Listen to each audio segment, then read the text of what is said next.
Welcome to the Not Null Podcast. I'm just an AI voice. But here are your real hosts, Kevin Doyle, Bobby Davis, Paul Bratzlavsky, and Sarah Kimmel. Hey, and welcome to this week's episode of the Not Null Podcast. Thanks for checking in on episode 20. We've reached a round number with 20, so thanks for hanging out with us. This is a podcast where we talk about all things tech, from AI to VR, robots to flying cars. I'm Kevin Doyle, and this week I'm joined by Sarah Kimmel, Bobby Davis, and Paul Bratzlavsky. And coming up in this week's show, is AI killing the internet? Meta has launched new parental controls for Instagram and Messenger.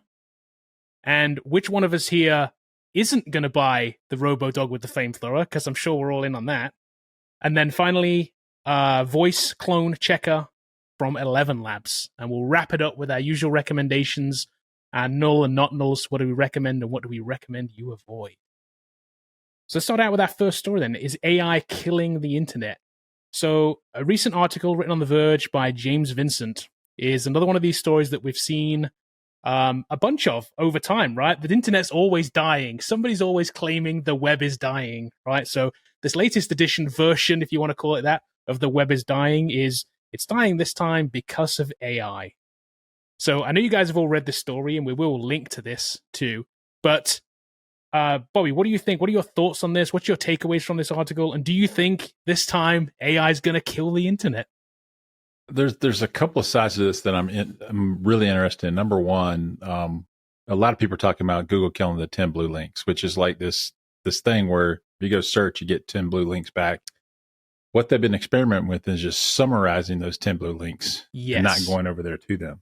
Yes. So, yeah, they can kill it by saying we're no longer going to give you search traffic, and this is how ads get served.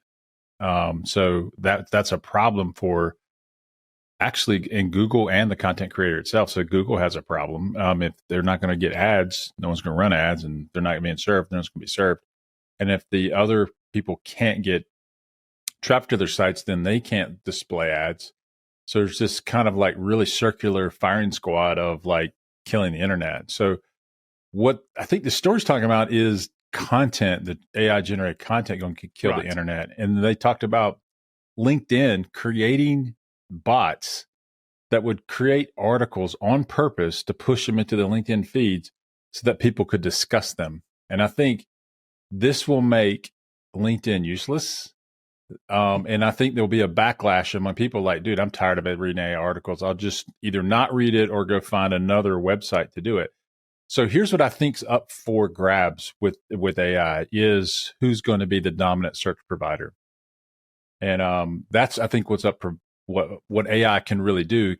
It can shift from Google to someone else or some other startup, because if they don't have search traffic or they don't have ad money, Google isn't nearly as big as Microsoft or Apple or Amazon. That is the business. So I'm surprised that they're doing it. But we'll just see what happens. But I don't think it's going to kill the internet. It could change it. We could get more paywalls out of this, which it could be in a weird way. Like a lot of times where we screamed for get rid of cable, and now we have 1,000 subscriptions. We're paying more than ever. And so like this could go back to where it used to be, which is like 8 or 9 search engines. You can see someone coming out and saying, I'm only going to serve you websites that are built by humans. And then that search engine could win. And Google serving up, soft serve ice cream. There's other people over here making real ice cream, and you can really dive into the content, and it makes more sense. And for example, this article, obviously written by humans, a pretty good read. So it's pretty interesting. It's not a CNBC article that you get on finances that is just like the worst article ever. So that's kind of what I think. It's funny how quickly we're already talking about pushback against AI, isn't it? This hasn't been out for very long. We're already saying, I don't know if we really like this already. We're seeing it come out. We're already saying like, we kind of want this curated, paywalled, human-only content already. And we're in like this for like, less than a year now. We're like 8 months into this thing at this point, right? We always have liked handmade things, though. We like handmade ice cream. Like you can get the soft serve ice creams from McDonald's, but like if you go to a real ice cream shop, it's better. I mean, like it's better. Right. And it's, if we have a Cold Stone here around us, You'll get a single dip of ice cream. It's $4. But you do that because it doesn't taste like McDonald's ice cream, which is $1. If the machine's working. If the machine's working. There's got to be some sort of conspiracy because there's many McDonald's I go to, and after a certain time, it's just not working. Yeah. You know, somebody made an app for that. There's actually an app online. Somebody tracked all the McDonald's ice cream machines, and you can actually go there and check whether they're actually working or not, because you can report whether it's working or not. And there's an app for it. It's crazy. That's how bad of a situation they have at McDonald's with the ice cream machine. But talk about a complete tangent. I think the other tangent is, I don't want to mention, there's a conspiracy theory around why they don't work. So y'all go look that up. I'm not going to mention it. But good Lord. That's why the app was built, supposedly. Of course there is. Why wouldn't there be? There's a conspiracy around everything. But my kind of one of my main takeaways from the article was it comes down to, we like human-generated content, but AI also likes human-generated content. It actually needs human-generated content in order to create anything, because it can't actually create. It doesn't create anything. It's not. It's never going to be imaginative. It doesn't have any imagination. It has to be fed something, and it's an iterative process of being fed something. So, what happens when it's fed itself? Does it just keep diminishing and diminishing and diminishing? Yeah. Is it on its way to the bottom of absolute nothingness? Is that what we get? Great gibberish. Nonsense. Yeah, you get nonsense articles. Well, like we were talking about, like when we were doing all that Photoshop stuff and we just kept like editing and editing and editing, and then it just becomes a big gobbledygook of a mess because it's like regenerating different AI parts that it already generated, and it just like devolves into like a glob. Well, I can tell you, if my feed at LinkedIn is full of AI bots trying to get me to engage, I'm just going to quit going there. There's no reason to read that stuff. It doesn't add any value. There's no connections. You can't meet people. It's just a bunch of bots. It's useless. Yeah, I mean, to me, like, I look at it as a positive. Yeah, it's gonna just mess up like low-hanging fruit. Like, lazy people will use AI to generate stupid articles that, you read one, you read two, and now you're like, oh, this website sucks, and you're just gonna never go there.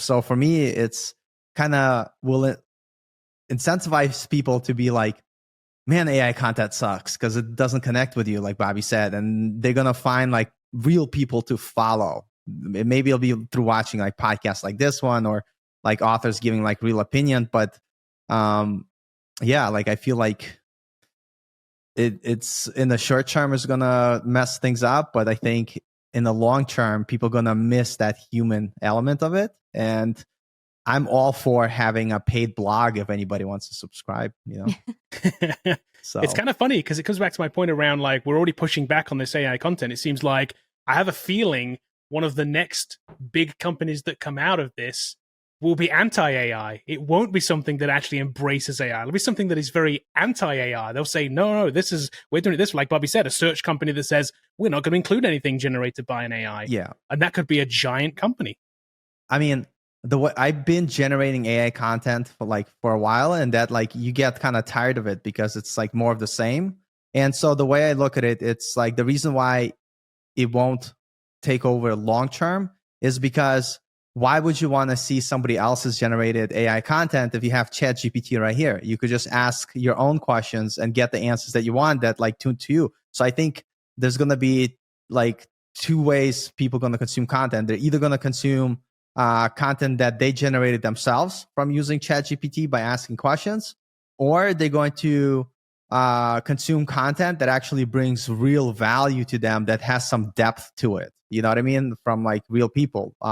And so for me, that's one of the reasons, like on YouTube, there's plenty of YouTube channels that are coming up where it's all AI generated content. They put some images and it sounds kind of cool. Like you watch one, you watch two, but then it's like they don't really give any value to you. And so I started literally clicking like, don't recommend this channel to me or whatever, because it's just silly. I think we'll self-filter.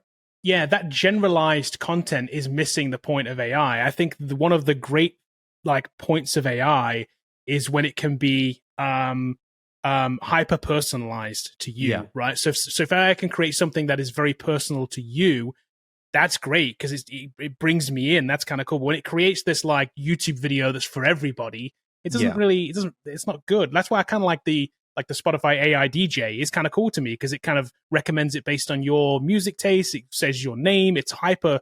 It's a great use of it. It's a hyper like personalized for you. I think that's the perfect use of AI. I think these more general things will probably see fade and not get used as much. 100%. Yeah. AI is the greatest plagiarizer of all time. I mean, that's really what it was. It plagiarizes on a wide scale. And you can already see the paywalls are going up around Reddit, Stack Overflow. It's basically its biggest training data sets. Yeah, they're just taking it. They're like, no, you can't steal it, summarize it, and not send traffic to us. Like, really? I mean, so I do think Google has a lot to lose here if they lose the internet base and they're like, don't crawl my site anymore because you're not paying for it. I think they're going to get sued. I do think that you can't just go crawl it and summarize it.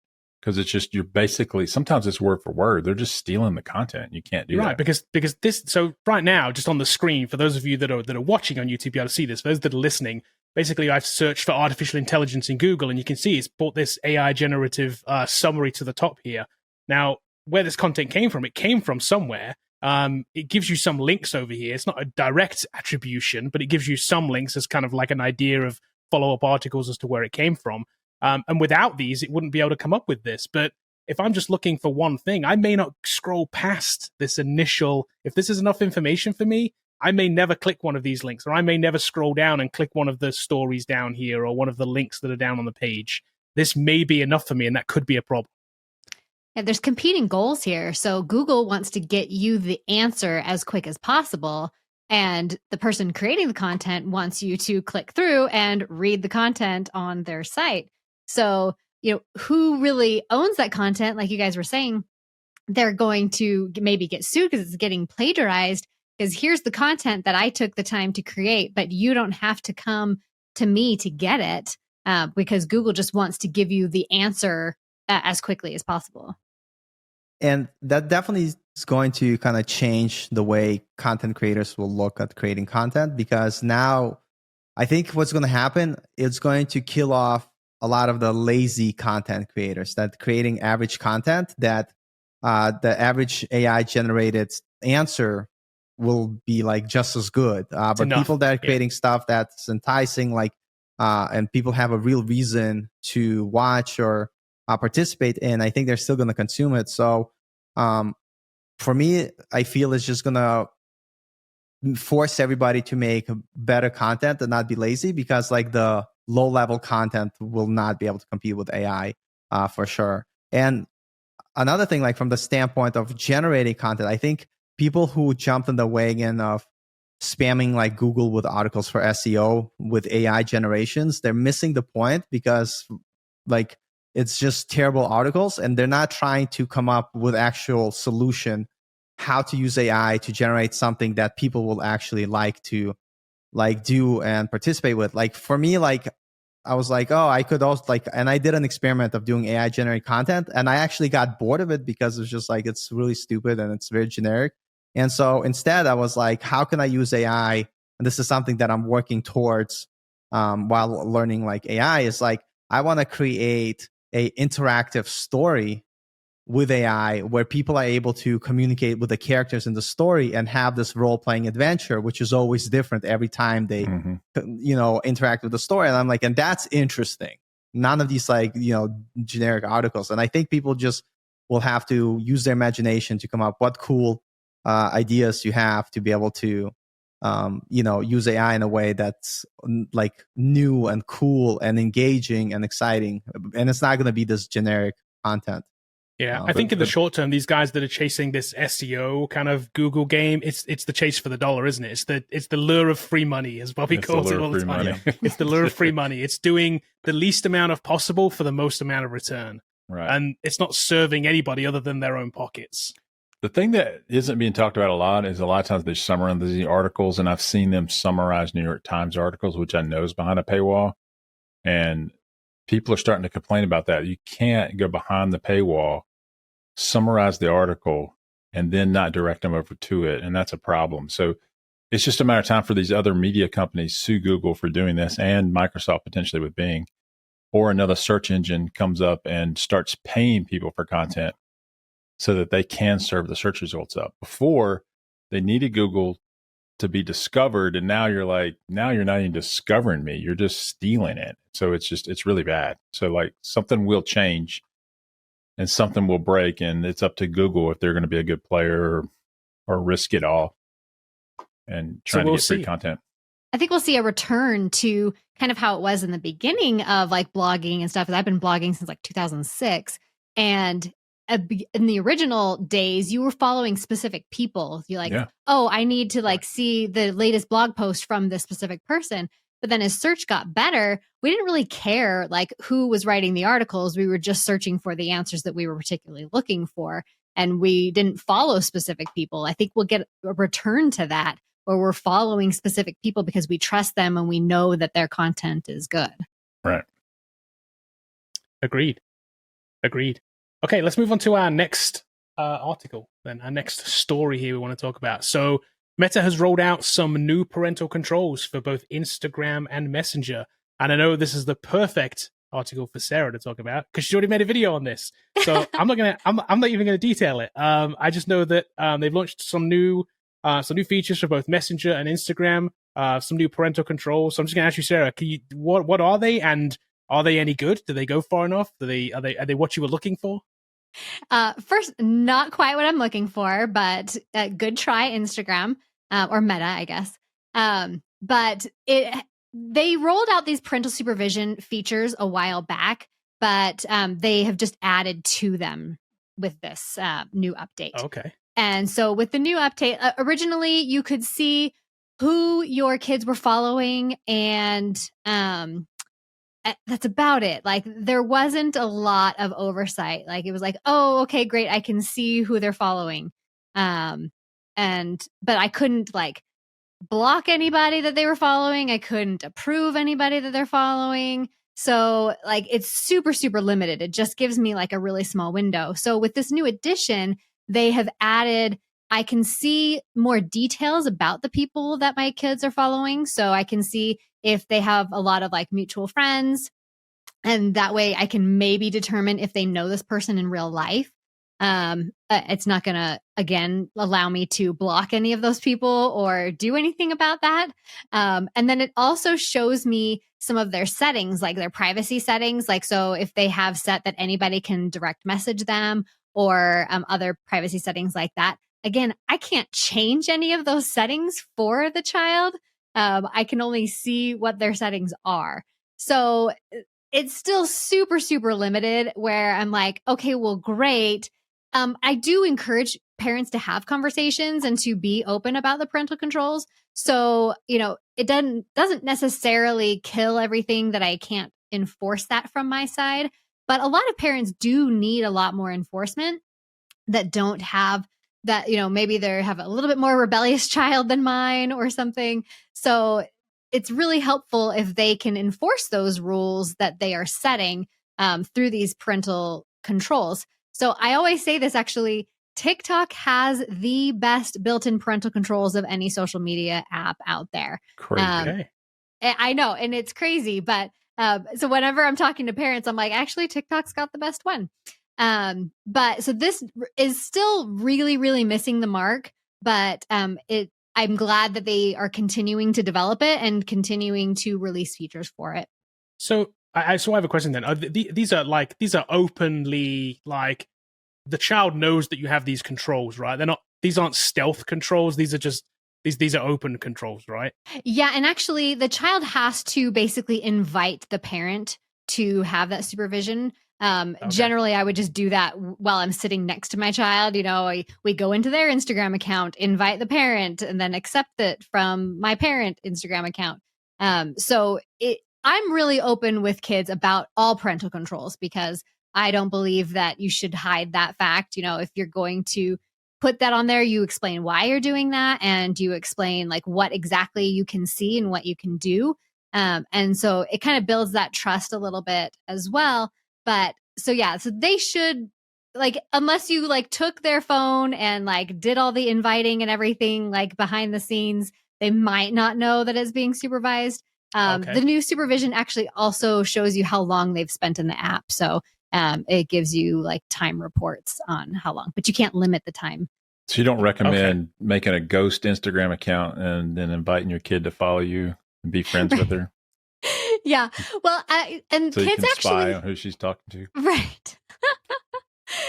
Kids actually do have what they call a Finsta account, which like I always tell parents it's not necessarily that they're trying to hide anything from you. Most of the time they just want to like put crap on that feed. And so it's not like their main like pretty feed. It's just all the stuff where they're like with their friends going like, you know. And so, Listen, I was going to quickly say, no, this is when you need to have like private things. So when they do those silly things, when it's time to get married and you need to give a speech at their Nobody wedding, can you find have that like account, a source of unlimited material that you can be like, hey, where did this come from? Look at this. Was that real? That was funny. No, but yeah, no, I think it's important to be upfront with your kids about privacy and build that trust before social media, right? Because we are all a little bit older here. My mom literally had no way of knowing like what I was doing, was good and bad at the same time. But what my mom told me, she said to me, if you do something bad but you're honest about it, you're not going to get in trouble. And we kept that rule the whole time. And I've always had this honest thing with my mom.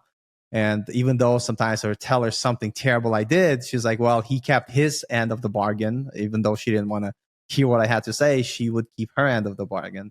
Yeah, I have that same deal with my kids too. And so they'll also come to me like, hey, we don't like inappropriate content in this house. So, my son will come to me, hey, sorry, I saw something bad, and then he'll let me know like, and then I turn it off, or then I kept looking, and so then we can approach it after that. But it's the same thing. If he comes and tells me, he's not going to get in trouble. We're just going to, have an open conversation about it and figure out where to go from there. I was going to say not to scare any of the younger kids here. And it backfired when I told my mom that my girlfriend was pregnant. We were driving to University of New Haven and she was like, this is one-way trip, buddy.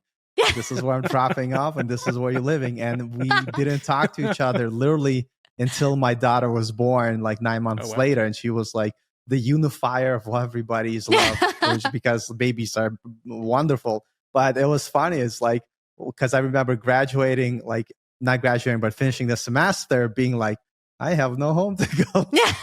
I got to figure something out because my girlfriend at the time, she didn't tell her parents yet. And I was like, oh, so I had to figure things out, but still worthy policy. I think my mom overreacted a little bit. I think she reacted exactly how parents should have.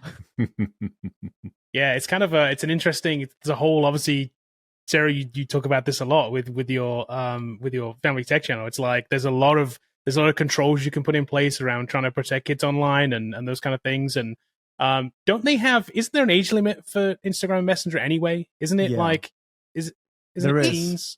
Yeah, well, so all social media platforms is 13 and up. There are so many kids that are not on that. And that all generates from the COPA law, so Children's Online Privacy and Protection Act, that basically states that tech companies can't have data for somebody who's under the age of 13. And because they can't have that data, that's why they kind of make that law the age of 13 for basically every social media platform. Yeah. Everyone's on it, though. I mean, everyone breaks that law. Yeah. Well, Microsoft just got sued over it. Yeah. Xbox just had to pay out. I literally got a message from them today on my Xbox account saying, hey, we've decided to settle a $20 million privacy lawsuit. I can't tell you how many 9-year-olds have annoyed me playing Call of Duty. Like, what are you doing? It's like, shut up. Shut up. This is literally a story from today. That's what we call them, squeakers. Yeah, it's crazy. I was going to tell you a funny story happened to me. I had Instagram, and I'm like so old that you know how you can't just scroll one time to get to your age. You got to like scroll down. So I took a break, like whatever, and I guess it like auto-saved. And then I come back, try to log in, and it's like, your account has been deleted. because you're underage. I was like, no, I didn't get to my age yet. Jesus Christ. So I was still scrolling. I was trying to scroll farther. But But scroll like got 5 tired. pages, man. yeah. Oh, Listen, man. with every year, it just gets worse and worse. My and worse. arthritis It's was just kicking in. It's like, oh God. I'm like 1980. Jesus, it's like, this is a hike. Oh, that's That's a funny. hike. I'm like, I that won't was during mention the mine. Cold War. Mine's- It's like, yeah. it's like. I remember I used to like run like a martial arts business, and it was hilarious because like the whole time I'm like, oh, this is, I feel young, I feel good, and then everybody who's signing up is just on average like way younger than I am. I'm like, oh my God, am I getting older now? And it was just such a hard thing to deal with. But I mean, I'm over it now. But I was like, holy crap. But It's anyway, like Kramer enough in the about my karate age. class. Yeah, exactly. Okay, let's move on to the craziest story of the week. In our Skynet Watch section this week, we are going to talk about the Robodog with a flamethrower. I can't believe we're actually talking about this. Beautiful. But it is Here we are. but here we are. It is up for sale. We've talked about some crazy things in the past on this show, but this one probably the craziest of all. The reason being, when I first saw this story, I was like, wow, this is one of these like crazy Boston Dynamic robot dogs. This thing must be $70,000. And then I continued reading. This thing is called the Terminator. It is based on a platform called the Unitree Go 1 robotic dog from a company in China. Unitree is a Chinese company. This thing can send out a 30-foot stream of burning fuel for up to 45 minutes on its largest battery. It runs at 17 kilometers an hour, so it will chase you down with its flamethrower. It has built-in LiDAR scanners and cameras, and it can detect, do face detection, so you can burn the person that you intend to burn. Phew. There is no pricing yet for this individual. I don't know even what to call it, like amalgamation of two technologies, robot dog and flamethrower. But if you wanted to make this right now, you could. You could make this for the low cost of $2,700 for the robot dog, and I think $700 for the flamethrower. And you can stick those two things together. For $3,000 something, you can have a robot flamethrowing dog of your own. So, Paul, how many? Hold on a second. Again. Let me finish placing my order. First of all, I love their video that they're showing in this article. It's literally a Terminator robot lighting a neighborhood on fire. They've called it the Terminator. Terminator. I mean- Yeah. Yeah. It's like, is there like an age restriction? Like how old do you need to be to buy it? And I don't I'm think sure. so. It's from China. Yeah, exactly. So let me put like my tin hat on first.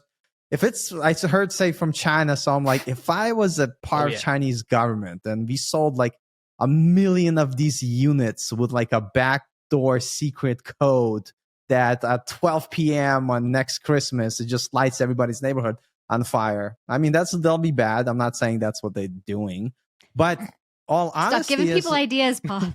no, but with all honesty, like I'll definitely buy one because without the flamethrower, because I want to put like the anti-aircraft gun that I have at my house on top. No, I'm just kidding. So railgun. you joke about that, But that's what I'm saying. It's not a joke. but It's somebody. It's not a joke, because here's the deal. The Somebody will do flamethrower that is attached to this, by the way, is on a rail system. So you can buy the flamethrower on its own, right? It's called the Arc Flamethrower without the robot. Right now, you can buy this, right? This flamethrower. It has a rail system. If you look on their website, the literal sample that they give you is attached to a weapon. So what that means is you could also attach a weapon to your Robodog. It uses the same attachment system. This is... Listen. I don't even know what to say about this. If you have a bunch of toddlers and you give them scissors, this is exactly what this is for adults. This is exactly what it is. It's like people are going to get hurt. The house is going to get on fire. This company is going to get sued to oblivion. They're in China. What does it matter? True, but I'll tell you this. on, Look, like next Christmas, do I get the Vision Pro or do I get Terminator? I mean, At the same price. dude, like this is like for Halloween. No one's gonna come to my house. Are you kidding me? Like, hey, we're gonna paper like your house. No, you won't, you little bastard. I said exactly the same thing. no, I'm like, no. which one am I getting? At these prices, I'm like, seriously, do I have a use case for it? No, I I did- have no, no use no, case for no, this. no, None no, whatsoever. listen. It literally has no use case, by the way. They don't pitch a use I- case on the website at all. Thought of a Do I use want case. one? Yes. I'll go for it. So what are you going to do with it, Sarah? What are you going to do with your robot? I'm not going to, but I live in a rural area and like people burn their fields. I could see this being somewhat helpful Very for true. burning your field. Is it necessary? No. But hey, I mean, it's like those lawnmowers, you know, if I've got a robot dog that can like burn my field for me automatically, I mean, I might lean towards that. The other side, though, is my brother, who is a Los Angeles City fire captain, would probably like roll over in his grave about something like this. Yes. Yes. You know, I think it's perfect. I have this lady that lives near us, has this dangerous looking dog that tried to eat me. So I feel like I need an equivalent companion that could protect me in the same manner by barbecuing her dog. Is a use case Allegedly. for this home security? It Do you can think in definitely be- any That's the way- only thing I can think of. Overkill, though. Honestly, You'd burn it's- your house down. Jesus Christ. It just I- stays in the front yard, though. I'm like, But it turns around and there's your house. Like, It does facial flamethrower. wreck. If it's not in your family, it burns. You know, that's what you do. listen. What's the listen, liability on this- something like this that? is just like, so I have a rule of thumb where anything that's capable of facial recognition, you don't give them pointy sticks or flamethrowers. You know what I mean? There's got to be a line that you draw somewhere. I'm pretty excited because this is kind of cool, but I'll probably get one without the flamethrower, to be honest. But what I was really, really surprised is by the price for $2,700. Yeah. Although it's made in China, it probably took him like $100 to make. It's probably bad quality. I don't know, but Yeah. whatever. Well, here's the thing, right? Clearly, we've seen Boston Dynamics Robodogs, right? They've been around for a long time now. We've seen that. That's kind of the gold standard of these things, right? I have a feeling that this is the stolen IP of Yeah. Boston Dynamics, which China has been accused a lot of. And this is basically their cheap consumer version of a Boston Dynamics dog. And Boston Dynamics has zero recourse against this because they are in China. They literally can do nothing against this. Like- They also have professional versions of this, by the way, too. They have Wow. this Alien Go and this Z and the Z and B one, which aren't $3,000. They are $50,000 and $100,000 respectively. So they have high-end versions of it. But the fact they have this cheap one that you can just buy and run at home is insane. Paul, don't So, worry. yeah, that's 'Cause cool. come Christmas time, it's going to be on Temu for like $20.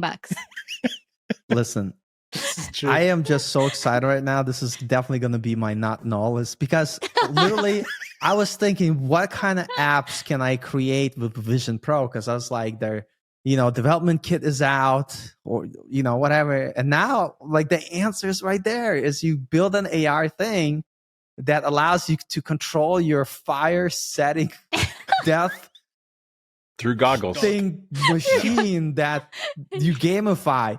So this is what I like. This is crazy. I'm not gonna do it, but imagine someone makes like a cool game for oh boy, for Vision Pro, right? And it's literally a game. And the game is like you have like this cute character that walks around and it sprays people with water. It's like it's set in this like beautiful like Candyland type of. All kids love it, but what kids don't understand that somewhere there's a machine with a flamethrower attached to it, which is controlled by the little game. The kid has no idea. And all the characters that he sees in the game are actually neighborhood cats that they're chasing. And this is just terrible. I love cats, by the way. I would never do that, but I'm just saying, like, that's an app idea, This is a season Clearly, this 7 is- episode of Black Mirror, right? Yeah, now. yeah. Just giving them The ideas. plot of Ender's Game, the movie. I mean, like, Yeah, exactly. Right. That's exactly what it is. That's exactly what it is. No, it is. It's like, yeah, I think, I'm going to get one. I'm going to get two. You know?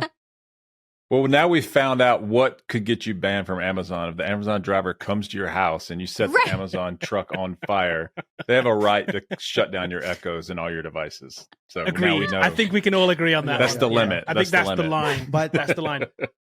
So can you buy one right now, basically? You or can, is it yeah, you can pre-order? buy. You can So literally add add to to cart and buy cart. right now, yeah. So So- there are some hidden costs too, by the way. There's $1,000 shipping cost per unit, which clued me onto the first place. I was like, where are these guys located? That's maybe look them up. When you scroll all the way down, Yeah. you do see that they are, if I scroll all the way down, you will see that they are based in China. I was like, oh, that's why it's $1,000 shipping. And there's a tariff. And there's a 25% duty on this as well. Yeah. So you got to pay 25% on the $2,700 as well. So it's not as cheap as $2,700. It's $37 plus then the 25% duty. Yeah, So still worth you're probably coming in somewhere around $4,000, something like that. Am I The still question tempted? I have Yes.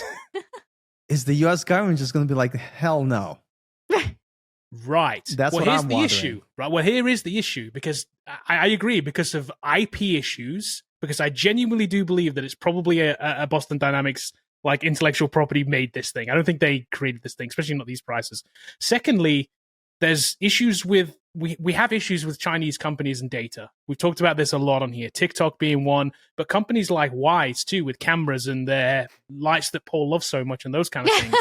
Like, and this being another. This collects a bunch of data, right? It has cameras, it has LiDAR sensors, it's scanning your entire surroundings. That data is 100% going back to China. Is that an issue? I don't know. I think it is. Of I course think- it is. If they could control it, if they could receive data from China, like what that means they could update the firmware to make it do like whatever crazy thing in there. But to me though, for the tech included, like for someone who likes to tinker, like buy one, take it apart, reprogram it for that amount of money, like it might be worth it. But I agree.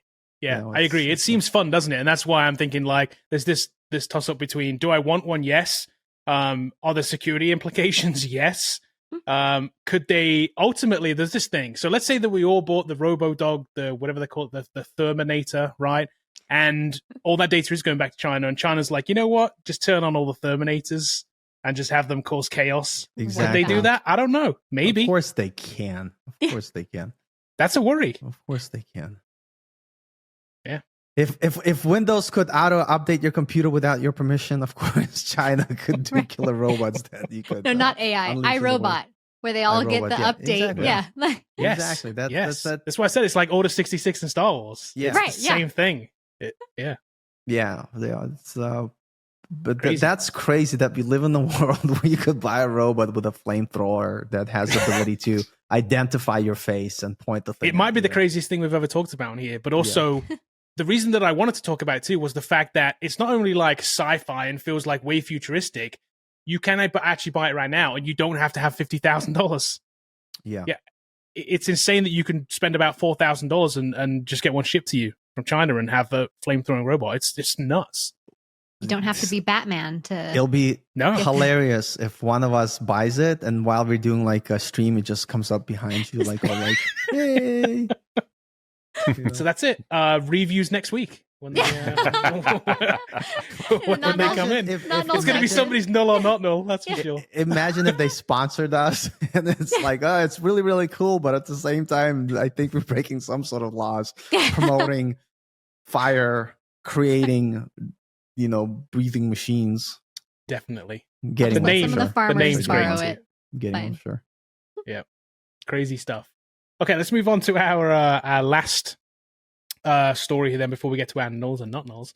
And this is the AI voice generating platform that shocked the world is getting an update to fight abuse. So 11 Labs has introduced a new tool called what do they call it? AI speech classifier. Catchy name. So what this does is they're saying that with a 99% accuracy that it can tell you whether a piece of audio that you give it, and this is the tool, by the way, right here, for those of you watching on YouTube, they can, with 99% positivity, claim whether that audio, was AI generated or not. This is as long as you don't do any modifications to it. If you start modifying it with any kind of modifier, apparently, if you put reverb on it, or I think if you change the codec was one of the things too, which is not really modifying the audio, but modifying the file, it drops down to 90%. So they're saying it's pretty good at detecting it. It's okay. So this is from 11 Labs. Basically, you've heard 11 Labs today if you listen to this podcast, because the intro to this podcast, that voice at the very beginning, is 11 Labs. Mm-hmm. So they are currently they're the best. They're right the now. best one out there right now. Yeah, we've looked at a bunch of these, the Microsoft one, the Amazon one, and then 11 Labs kind of blows it out of the water. It's really, really impressive. It's often, sometimes almost indistinguishable from a human voice. It's that good in the way that it uses inflections and uses tempo, and it's very, very good at doing AI voices. So this new tool, they're saying like, hey, we want to kind of combat this issue of fakes being put out there, whether it be, making the president say something he didn't say, or whatever it is, a celebrity like on something, saying something that they didn't say. So they want to kind of fight this. So I'm going to come to you, Bobby. What do you think? Does this help? Does this kind of help prevent the misuse of AI voices? I think people are going to use them anyway, and then you have to like upload it here to figure out if it's fake or not. So maybe a news organization could use this to help them determine if some kind of speech has been altered or changed or whatever. I do think we're going to have tech like this, because legal cases are going to come up where they said, he said, she said, literally, and they're going to play the tape and say, he said that. Yeah. And like, I didn't say that. That's AI. Elon Musk has already said it in a court case that was AI.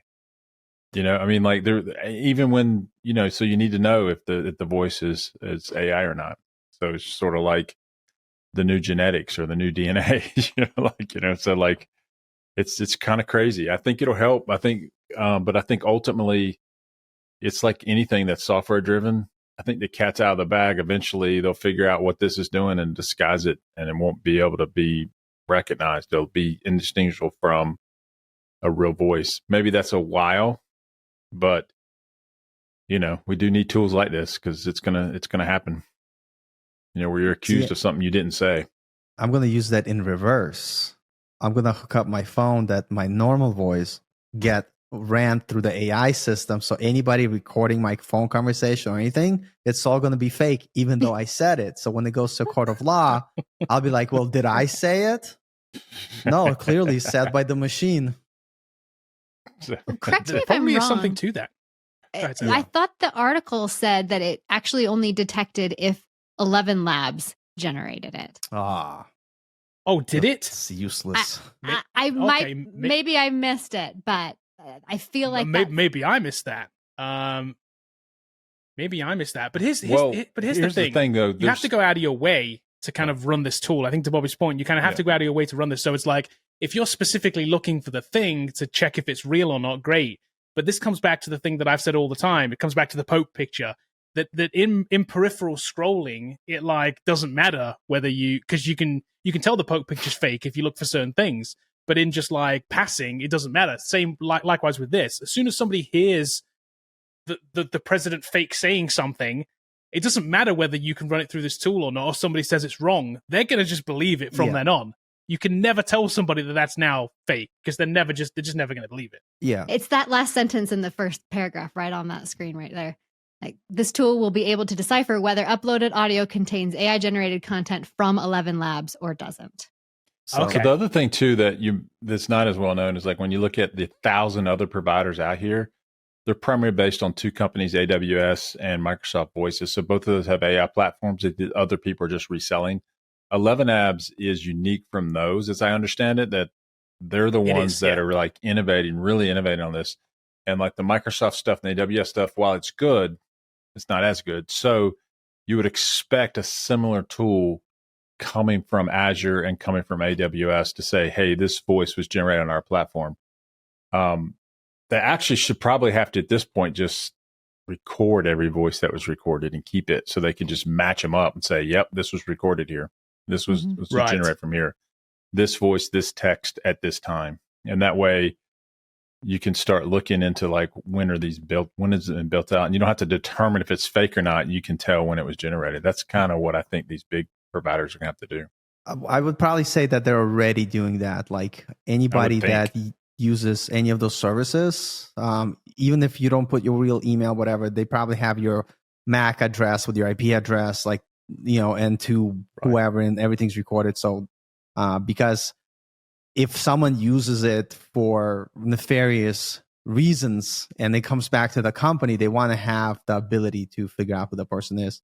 Yeah. So train your own voice models, you criminals there. Well, you can. I mean, you can run your own stuff locally. I don't know about the cloners, but the cloners aren't as good as 11 Labs. That's for sure. Yeah, no, 100%. Yeah.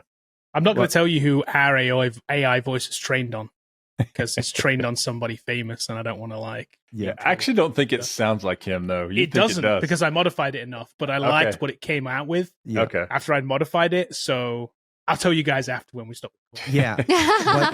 Secrets of the pod. Coming back to like the thing that I said like bunch of shows ago, like the $1 billion idea is whoever comes up with a intermediate layer that's able to filter your content by automatically identifying what's AI generated and what's human generated, like in your browser, is going to make a bunch of money. Because like I was thinking something like that for fun because there's just so much stuff, and I hate starting watching a video on YouTube just to realize it was like AI generated like 2 minutes into it. Yeah, it wasn't like or 1 minute into it. So I wanted to create a tool where I could just pass like a playlist of videos that I'm thinking of watching, or that'll say, oh, this is AI generated. And that way I don't have to give me like a summary. And that way I don't have to like waste my time watching it or imagine a plugin that like puts some kind of like little icon on every one that's AI, like a little AI button in the corner or something. So you can just say, like, I want to hide the AI ones. So you just hide them. Yeah. That could kind of work. Yeah, or some, like, I think we're going to have to invent some blockchain based metadata that is embedded in anything that is AI generated to label it as such, because it's going to be such a prevalent thing where we're going to need to have some sort of way to figure out what is real and what is not. The only way to do that would be something that can't be stripped out. Metadata is really easy to strip out of things. So it's going to have to be on the blockchain or something where it can't be stripped. And I think, unfortunately, the blockchain isn't the answer because of cost. Right. It's just cost prohibitive to do anything on the blockchain. We messed with the blockchain a bunch to try and see when we messed with NFTs and things, because we just wanted to see like how it worked. We minted an NFT, Coda Foundry, to try and to test it, not to make money or to like rip people off or anything. We minted one and we sold one NFT on the blockchain, and it was at a loss. And it was crazy. The costs associated with it were firstly very, very, very high, and the amount of fluctuation in them were insane. It was nuts how much it fluctuated. We're talking like hourly fluctuations of tens or hundreds of dollars at some point, like to mint stuff. It was nuts. So writing stuff to the blockchain is like, while in theory it's cool, but the cost and the fuel costs and all those kind of things, the gas costs were just like, it just like, it seems like it's the answer, but I don't think it's practically the answer, unfortunately.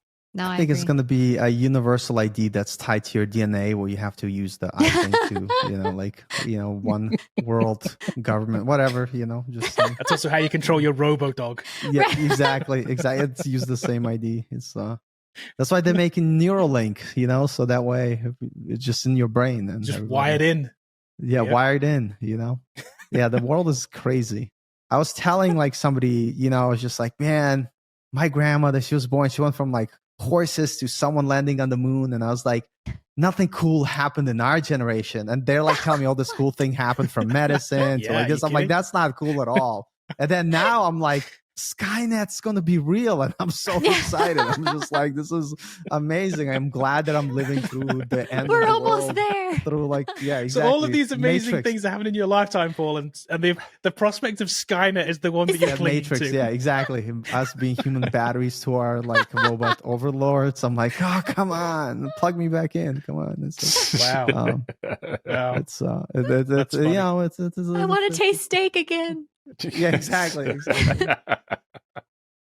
Okay, let's get on to our recommendations then, our nulls and not nulls. Who would like to go first? I'll jump in because this is to appease the Amazon affiliate gods. Okay. Forever. I'm not a big book reader, because if I start a book, I'll do nothing until I finish the book, and I don't have time to do nothing, so I just don't start. So I'm not a big book reader. I have like a plethora of technology. I have tablets, I have laptops, I have, large phones. So I've never really saw the need to have a Kindle Paperwhite until I went on a cruise with my girlfriends and they all had a Kindle Paperwhite. And I was like, oh my gosh, that's actually really, really convenient. Especially with summer around, you can grab it, go to the beach, go to the pool, You don't have to worry. Like, it's not going to have that glare like my tablet or my phone have. And I can just like, and the battery life is just like forever. And so I can, be out with my kids at the park or whatever and read a book. So I ate my crow and bought myself a Kindle Paperwhite. Okay. But it like, I really forever, years and years and years, I'm like, I don't see the need for that. And then I saw the need for it. So I am kind of preaching the Kindle Paperwhite now. I just want to second that because I have one. And if you're in the direct sunlight where you will never see what you have on your iPad, like Kindle is just perfect. And I got the waterproof one because I like taking baths with bubbles and scented stuff with Kindle. And so I'll lay in my bathtub reading something interesting, about. Is this the waterproof one, the signature edition one? Is that what this is, or is there a bunch That's of? the one I think have. They have newer ones. I bought mine like a while ago, so I don't remember which one I got, but it's definitely worth it. And the battery life also goes on forever. 100% true. Last time I charged this was months ago. I mean, like I said, I don't read a ton. It's still a 78%. Like, wow. Yeah. I don't. Yeah. I read on my iPad every day, and I have to charge it every day. Yeah. Yes. Yeah. So like this, and then I don't feel like I'm going to ruin it or anything. Like Paul's saying, like if I'm at the beach and there's a bunch of sand or the pool, like I don't mind like it getting dirty or messed up. Like it's just a easy thing to tote around in my purse. I like it. It's funny that the example here, by the way, Paul, is somebody. Is at the bath. I mean, Paul's like taking pictures off Amazon and using it as the use case. He's the hand model. They hacked his brain. I don't know how they got this picture of you, Paul, in the bath, but here we are.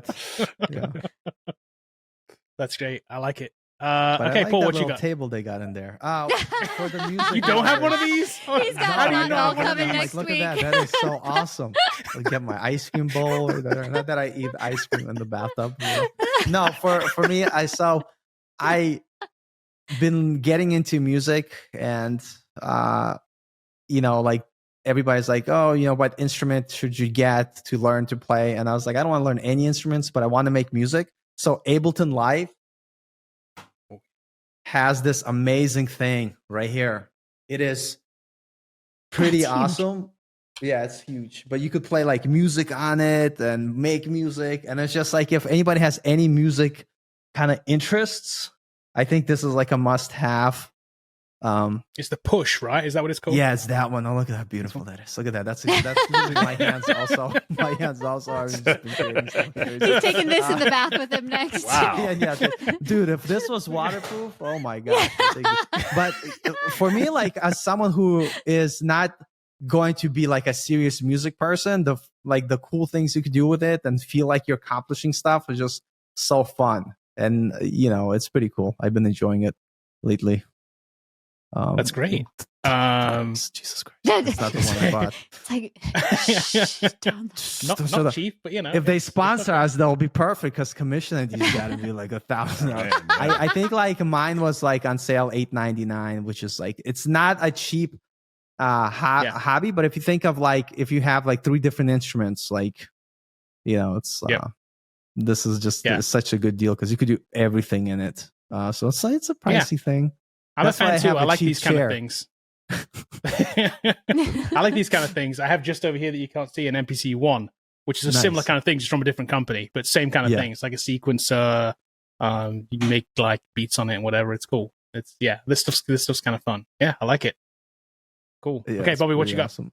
So you guys are out there pursuing music and reading, and I feel like mine's not great, but so my not know for the week is I picked up Diablo 4. So, oh, nice. You got to chase down the My devil husband's been playing that all weekend too. All right. So, I'm online. And what's really kind of thing for me is I have been what's called a Destiny main since 2014, which I've pretty much played one video game.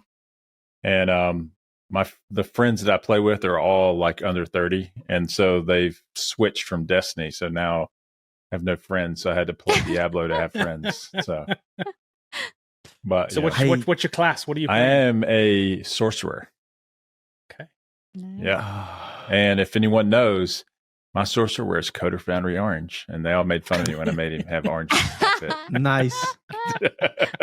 I love it. The only thing that stopped me from buying this game is like, am I gonna have the discipline to turn it off at like 3 a.m. in the morning on a Sunday so I could go to work on Monday?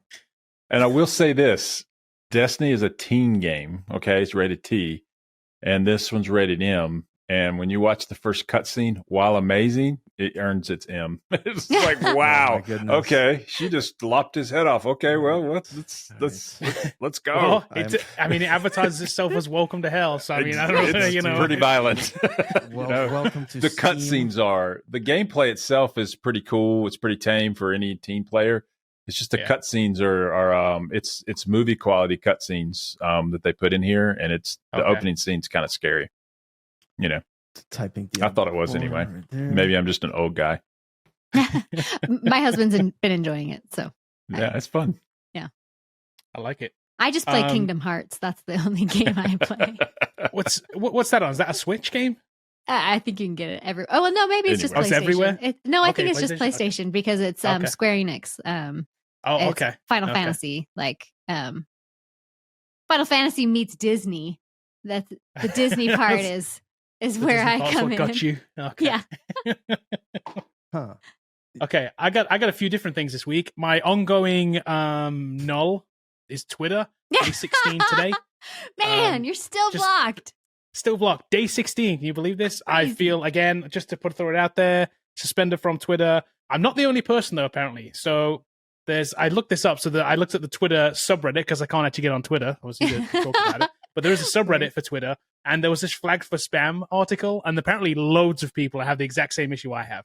So I'm not in my own boat. They've basically just flagged a whole bunch of accounts for spam that never spammed a thing. Weird. So they've done 2 rounds of this. I apparently was in round 1. There's been a second round yesterday where people have just come on here and they're talking about it. So I'm not the only one. So I better log guess there into is Twitter that. to make sure I'm still on. Yeah, exactly. You don't have to do anything wrong. Right. So that's my null. Actually, I'm going to do 2 nulls this week. I'll do a not null as well, but I got another null. My other null this week is budget rent a car. Please never rent from budget rent a car. My recent trip down to Orlando, Florida, nearly cost me, I don't know, almost $1,000. Nearly, because I got a letter in the mail that told me, hey, you had some. It's actually right here. Look, I don't want to show my address or anything on here, but it is actually right here. Look, the details from them that said they're notifying me that they have identified stains on the vehicle that I checked back in. And they're going to charge me $450 to clean those stains out of the vehicle. Here is the only thing kidding that me. saved me. The only thing that saved me is I took photos when I picked up the car of the Always. stains that were already there. Always. And I sent them those photos yesterday, and they have since told me, oh, yeah, it's okay. Don't worry about it. Sounds like it's But- a running scam they got over there. You think? You think I'm the only one they tried to charge for those stains? What? They were there when we picked up the car. Thankfully, the car had some dents and stuff on it too, and we took photos of everything before we left the garage. And I was able to say, hey, you know what? I actually have photos of that. Would you like to see them? And they said, yes. Yeah. And I said, here you go. And they said, it's okay then, don't bother. But I will never rent with budget rent a car again. I just feel like it's a giant scam. Smart. Some people don't take photos. Like I do a whole 180 of the car. Any little scratch, I am documenting that. Yes. I've never heard of Yes. such things. I've never had that problem, but I can see how they could take advantage of you. I've never Yeah. took a picture in a rental car. Yeah. If I didn't Oh, have the wow. photos, that I would have had no recourse. They would have just said, well, you can't prove that you didn't do it. So, I mean, and here's the thing. If I'd have done it, I'd have been like, okay, of course I'll pay. I did it. Sure. You got to pay. You got to repair it. I'm honest. Yeah. I'm 100% honest about it. I would never try and hide it. I would check it in and say, hey, there's an issue here with the car. But that didn't happen. I picked it up that way. I turned it in that way. When I did turn it in, the guy never said anything. He's just like, yeah, here you go. Yeah. He sat in it. He opened the car door. He checked the mileage on it. I just feel like it's a giant scam. I think It's them another- charging you after the another- fact should be illegal. They should have to Yeah. do it when you turn it Yeah. in. Because Exactly. once Yep. you turn it in, Yep. it's out of your control. There's no chain of custody of the evidence. Exactly. You know, And so that- it's like, wow, Exactly. okay. That's how Yep, you know it's exactly. a scam. So Yeah. I got think this is what you do. Whenever you go rent a car, you ask the employee oh, can you show me how this seat works? And they get in the car and they're like showing you something. You just take a picture of them inside the car, right? And then you come home He and did it. Photoshop has this amazing AI tool. You could add whatever stains. You could add the guy with like smoking in the car. And then that's your proof. And then you just send that, be like, you owe me $1,000. No, Because you I owe wanted a me. non-smoking vehicle, and clearly this guy is smoking in the vehicle before he gave it to me. That's your man Joe with a cigarette with This is true. few unsavory I'm just characters guessing in the I'm one. backseat. I'm just guessing I'm one in a long list of people they've tried to get to pay for the thing that somebody else clearly before me did. It looked I like it had wonder- been there forever. But it I was asked you, I wonder noticeable how enough for me many to take how it many over. times that stain has been paid for. I would just wonder how many Right. times they've done. Yes. Yeah, they probably Yeah. it's probably their Yeah. like most like high income generating vehicle. Probably Not from the rental, but from all the stain Probably. scams. I'm surprised they didn't look at the credit limit on my card and be like, he has a high credit limit on that card. Let's go after him. $400. Let's do it. Probably. He can clearly afford it. Let's go out. He has enough credit on the card. Because here's what they said they were going to do. They said they were going to charge the card that was on file. So I'm like, no, you're definitely not doing that. I put a hold on the card straight away. Smart. Yeah. That's I'm like, they that should ain't tell me. happening. Like you're gonna have to send me a bill, and if I have to, I'm gonna get an attorney involved. Like I'm gonna I will for the points because Yeah. I'm honest and I will not I'm gonna be honest in this case. Not gonna happen. So budget rent a car. We'll be avoiding that. I've actually never used budget, so I don't think I'll start anytime soon. No, do not. They also have a 1 star on Kevin. Yelp, by the way, in Orlando. So With the just so you name know. budget Yeah. in the title, I think you got involved in what you bargained for. You It's know, like- I mean, I guess you do get what you pay for. It was the cheapest one, which is why I chose it. Budget 'Cause, you chicken know. wings. I'm probably not eating those. Budget anything in there. I guess you get what you pay well, I'm for. just kidding. I'm Yeah. just teasing. But I've learned my lesson. speaking of Um, rental cars, you know what blew my mind? I didn't even know was possible. I was going to drive from Connecticut to Texas, and but I didn't drive to Connecticut. I flew to Connecticut, but I didn't want to fly back for whatever reason because I had to bring some stuff. And I didn't know you could rent a car in Connecticut and return it in Texas and not have to worry about it. And to me, that blew my mind. I was like, what? You could do that with one-way trips, and so convenient and so awesome. That was so Don't they nice. charge you extra for that though? They charge you like a no return fee or something. It's still like I ended up paying $350, which I thought was a really good deal. Wow, that is a good deal. Yeah, it's pretty insane. I mean, it's also probably how many days you take. I had literally drove Yeah. one straight through. I was like, Oh whatever. wow, okay. Yeah, slept in Okay, the so car. maybe not such a good deal. So Okay, Kevin, my, I just yeah. texted Elon, so hopefully we get this fixed next week. So, Yeah, right. I'll believe it when I see it. It's not happening. It's never happening. I'm telling you. My not know for this week is the MetaQuest Plus subscription, which Oh, just came Is out. that good? Yep. Yeah. So here's the deal. You don't want to miss it this month because it is on offer for only $1.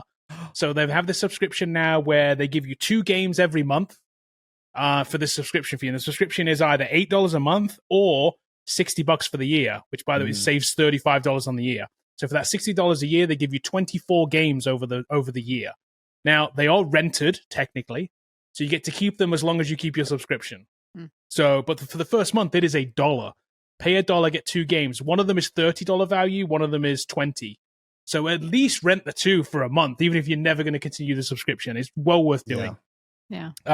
Pretty decent games. They had Pistol Whip and Pixel Ripped, neither of which I've played. And then for August, they're going to have Walkabout Mini Golf, which I already own, so it's not as good. And then Mother Gunship Forge is the other game, which again I've never played. So I think that's a good deal. $60 for the year is pretty good. Just prepay it. It's $59.99 for 24 games for a year. I think that's a pretty good deal. I was gonna I'm make a definitely bad joke. signed up. I love MetaQuest, but I was like, they have 24 games. They have 24 games. They have in the store? 24 games. 24 games. You They really do. Have you been on there lately? There's a lot They of have a games on there. lot, yeah. They have a lot. They do. Their catalog's getting kind of deep now. Yeah. Now, do they have 24 games you actually want to play? I don't know. Yeah. But, if you've never played Walkabout Mini Golf, get it just for that next month because that is a great game. It's Yeah, I'll check it feels like you're playing putt-putt. If you like putt-putt, it's very immersive. They have a lot of courses. It's a lot. They have a lot of download packages you can get for it. Well worth playing. Definitely worth the subscription price next month for sure. Yeah, Quest Plus Yeah, I'll definitely subscription. check It out. pops up. You turn your headset on. It's like the first thing they're trying to sell you right now for $1. So nice. you can't miss it, They're pushing it weird. right? They want you to sign up for that $1 and keep subscribed, I guess. Yeah. I just So- hope they make more games. I'm just kidding. I'm kidding. I love VR. I love MetaQuest. I'm like I love both the Quest and like PC VR games. So it's like it's all good. Yeah, my son likes to play the MetaQuest. Yeah. I have a Fun problem headset. creating content for it because like I don't know to call it Oculus or call it MetaQuest. I have to like call it both and my titles get really long. Why they dropped the Oculus name, I'll never know. It was the a dumbest good thing name. ever. It was It a was good They had a name. great brand. Yeah. It's a great brand, great name, great brand, great everything. They had such high esteem. It was literally the flagship of VR, and they're just like, let's call it MetaQuest. Like, Right. Really? Because I like a lot of people that I like, talk to don't know what MetaQuest is. They know what Oculus is, so they still call it Oculus. And then, but people are looking for both, and it's creating a lot of problems for me. So I'm gonna need them to fix that. Let's just all start referring to it as Oculus, and maybe they'll catch on. Right. Maybe they'll just change it Bring back. it back to the We what refuse it to call it should be. MetaQuest. interesting thing about Meta, because I had really mixed feelings about the whole Facebook and whatever, and my feeling of Zuck wasn't as like where it is today, but he recently won me over because he has competed in a couple of Brazilian Jiu-Jitsu competitions, and I'm like, you know what? I'm gonna give him that one because let me tell you, if he was in a competition and I was going against him, it's like you're probably gonna try to wreck the guy, and if you can't, that means he did something right. And so he hasn't been embarrassing himself. So that's kudos for him. Or But he did you bought the see W. the fight that they wanted to do with Elon Musk and Mark That's Zuckerberg? ridiculous. But Elon's mom is like putting the kibosh on it. Elon doesn't need to fight. I don't think Elon's a fighter like that. So I No. think It Elon needs shouldn't to step happen. away from that. I don't want him to break a hand and not be able to work on spaceships. Think, It's like he's got more I think important things to do. Let the I pride don't know. go. I want him. I do want him to get beat up though. I think he's quite a bit bigger than Zuck, but he is. I think Mark probably has better He's been technique. training longer. Yeah. And so I think But Mark even might then, he's win only a that white fight. belt, right? So it's like, Dude, no, He's no. only White got belt the in first Brazilian belt. Jiu-Jitsu is pretty insane. It's Is pretty it? insane. Okay. So I'll give you Okay. a story about Jiu-Jitsu. So I used to teach, I used to at that time teach, but I also like a black belt in Taekwondo, which is like good at punching people. But if people take you to the ground, it's nothing. I got my butt kicked by every white belt in the gym. And that's how I wow. decided to stick with Brazilian Jiu-Jitsu because like, hey, this is like, nobody cares what belt you are because you're just going to kick your butt. And so I was like, I'm just going to do this. And so funny story about that. Like I convinced my friend Vadim to come and we're both sitting in class and he's like, we like trying to figure out who to like practice with, who to roll. And there's like this chick there. I'm like, why don't you go like roll with a girl? He's like, she's a girl. I'm not going to like roll with her. Like, look at me. I got like muscles. I'm going to hurt her. Like, I don't want to do it. I'm like sitting there. Okay, whatever. And so then he finally is like, yeah, whatever. I'll go roll with her. She destroyed him. He like comes back, sits down. He's all out of breath, hair disheveled. He's like so banged That's up. great. And he just looks at me. He's like, yeah, she's pretty good. Yeah. She murdered you. And to me, like, I was like, any martial art where, it doesn't matter how big, like size does matter, but like Brazilian Jiu-Jitsu, like it gives you so many tools that you could use, like if you're smaller, like whatever. So it's pretty fun. So technique trumps like technique size. trumps. Okay. Yeah. It's pretty cool. So Cool. Well, on that fighting note, let's wrap this up. Let's do it. We'll be back again next week. Thanks for listening to episode 20. As usual, if you want to leave us a rating and a review somewhere, that would be amazing. We would love that. Or if you want to email us, the details are down in the description or in the show notes if you're listening to us on any one of the podcast platforms. Please drop us a mail and maybe we'll read it out. We'll see. We will catch you guys next week.